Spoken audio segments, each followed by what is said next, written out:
नमस्कार व्यूअर्स, मैं हूं अमीश देवगन। रात के 9 बज चुके हैं और आप देख रहे हैं सर्वश्रेष्ठ प्राइम टाइम डिबेट शो टक्कर। महाराष्ट्र में करीब एक साल पहले हुई सियासी उठापटक पर सुप्रीम कोर्ट ने आज बड़ा फैसला सुनाया है।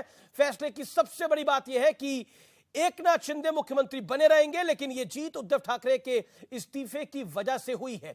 कोर्ट ने साफ कहा कि उद्धव ठाकरे ने फ्लोर टेस्ट का सामना किए बिना इस्तीफा दे डाला था, इसलिए उनको कोई राहत नहीं दी जा सकती। इस बीच कांग्रेस के बड़े नेता पृथ्वीराज चौहान का एक बयान लगातार सुनाई दे रहा है कि उद्धव ठाकरे ने इस्तीफा देने में जल्दबाजी दिखाई। इसी तरह का बयान शरद राव पवार ने दिया था। तो आज सीएनबीसी आवाज के टक्कर पर इसी पर होगी जोरदार टक्कर। हमारे साथ महाराष्ट्र के पूर्व मुख्यमंत्री जुड़ेंगे पृथ्वीराज चौहान, गौरव भाटिया जुड़ेंगे बीजेपी से और जुड़ेंगी उद्धव गुट शिवसेना से। तो आज सीएनबीसी आवाज के टक्कर का थर्सडे एडिशन महाराष्ट्र पर, महाराष्ट्र की सरकार पर, लेकिन फटकार भी है और सरकार भी है।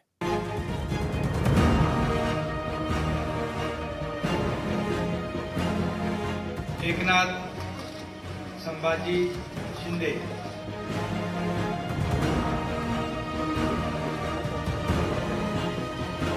उद्धव ठाकरेंना पुन्हा मुख्यमंत्री बनवता येणार नाही। सुप्रीम कोर्ट से महाराष्ट्र की एकनाथ शिंदे सरकार को बहुत बड़ी राहत मिली। सुप्रीम कोर्ट ने एकनाथ शिंदे को सरकार बनाने के लिए न्योता देने के फैसले को सही ठहरा। साथ ही कहा कि उद्धव ठाकरे ने फ्लोर टेस्ट का सामना किए बिना इस्तीफा दे दिया था। उद्धव ने खुद इस्तीफा दिया था। हालांकि सुप्रीम कोर्ट ने राज्यपाल के फ्लोर टेस्ट वाले फैसले को गलत बताया। सुप्रीम कोर्ट ने स्पीकर के उस फैसले को भी गलत बताया जिसमें उन्होंने शिंदे गुट के भरत गोगावले को चीफ विप माना था। बागी विधायकों की अयोग्यता पर फैसला सुप्रीम कोर्ट ने स्पीकर पर छोड़ दिया है। कानूनी तौर पर मैंने इस्तीफा दिया, शायद गलत हो सकता है, लेकिन नैतिकता अगर देखें तो जिन लोगों को मेरे पिताजी ने, मेरे पार्टी ने सब कुछ दिया, वो लोग उठकर मेरे ऊपर उंगलियां उठाएं तो उनके लिए मैं मेरा विश्वास या अविश्वास क्यों जताने की कोशिश करूं। आज उद्धव ठाकरे जी उन्होंने ये कहा कि मैंने नैतिकता के आधार पर इस्तीफा दिया था, क्योंकि मैं उनको सवाल पूछना चाहता हूं कि बीजेपी के साथ चुनकर आए और मुख्यमंत्री की कुर्सी के लिए कांग्रेस एनसीपी के साथ आप गए, उस समय इस नैतिकता को कौन से डिब्बे में आपने बंद किया था? जिन लोगों ने मेरे पार्टी से सब कुछ लिया और गद्दारी की, तो गद्दार लोग मेरे ऊपर अविश्वास लाए और उसका मैं सामना करूं, कैसे हो सकता है? ये तो गद्दार लोग हैं। सिर्फ और सिर्फ सत्ता पाने के लिए, कुर्सी पाने के लिए जब निर्णय लिया, ये जनता ने देखा है, महाराष्ट्र ने देखा है और उसी को सुधारने का काम हम लोगों ने किया है। इस बीच नीतीश कुमार और तेजस्वी यादव मोदी सरकार के खिलाफ अपने एकता प्लान के तहत मुंबई पहुंचे और मातोश्री में उद्धव ठाकरे से मुलाकात की। हम लोग चाहते हैं कि पूरे देश में अधिक से अधिक पार्टियां एकजुट हों और मिल करके हम लोग लड़ेंगे। सभी लोग एकजुट होकर के करेंगे और उनका जब मुकाबला होगा अगले साल के चुनाव में, लोकसभा के चुनाव में, तो खूब अच्छी तरह से सफलता इधर मिलेगी और फिर देश सही दिशा में आगे बढ़ जाएगा। लेकिन आज सबसे बड़ा निष्कर्ष ये है कि लोकसभा और फिर महाराष्ट्र विधानसभा चुनाव तक शिंदे सरकार को कोई खतरा नहीं।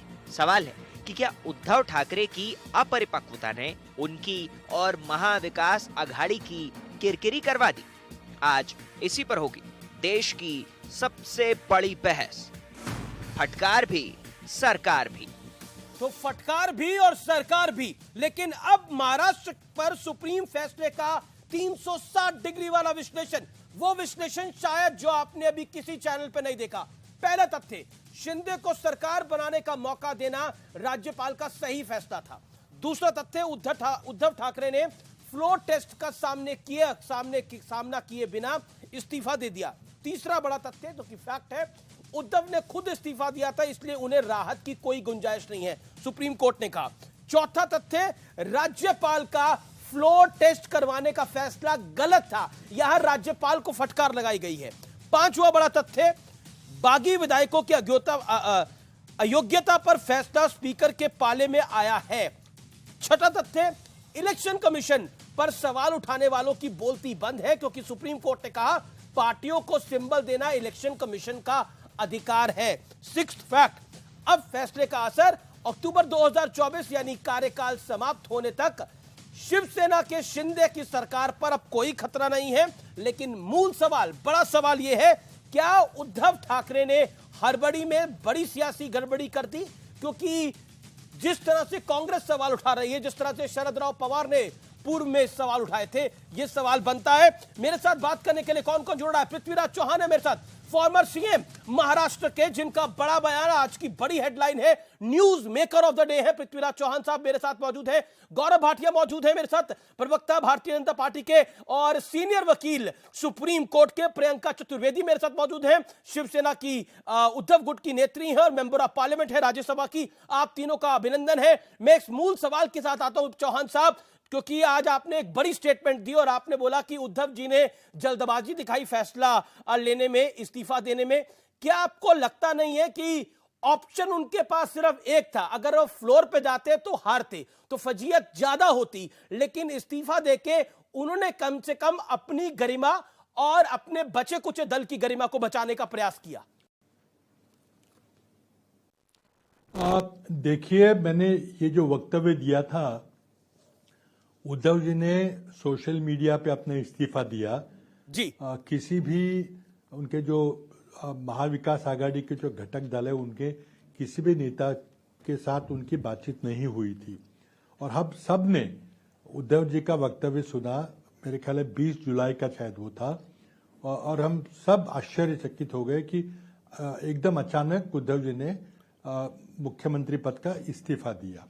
और मेरे पास एक मीडिया के प्रतिनिधि थे, उन्होंने एक आधे घंटे के अंदर ही मेरी प्रतिक्रिया पूछी थी। तब मैंने उस समय कहा था 20 जुलाई को कि उद्धव जी ने बहुत बड़ी गलती कर दी है, उनको सभागृह में जाना चाहिए था, सदन में जाना चाहिए था और वहां पे एक अविश्वास या जो भी विश्वासदर्शक प्रस्ताव है उसका सामना करना चाहिए था, चाहे जो भी कुछ नतीजा हो।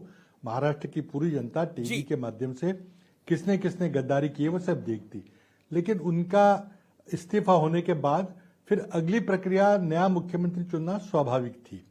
तो मैंने उसी समय तुरंत एक प्रतिक्रिया दी थी जो आजकल अभी वायरल हो रही, क्योंकि सुप्रीम कोर्ट ने भी शायद यही कहा है कि अगर उद्धव ठाकरे जी अपने मुख्यमंत्री पद का इस्तीफा नहीं देते तो शायद उनको मुख्यमंत्री पद हम बहाल कर सकते थे, क्योंकि जो भी घटनाक्रम हुआ है वो गैर कानूनी हुआ है। इस परिस्थिति स्पष्ट रूप से सर्वोच्च न्यायालय ने सुप्रीम कोर्ट ने कहा है कि स्पीकर साहब ने गलत फैसला लिया, गवर्नर साहब ने गलत फैसला लिया। जी सर। लेकिन फैसला लेने के बाद अगर इस्तीफा दिया तो नया मुख्यमंत्री चुनना स्वाभाविक था।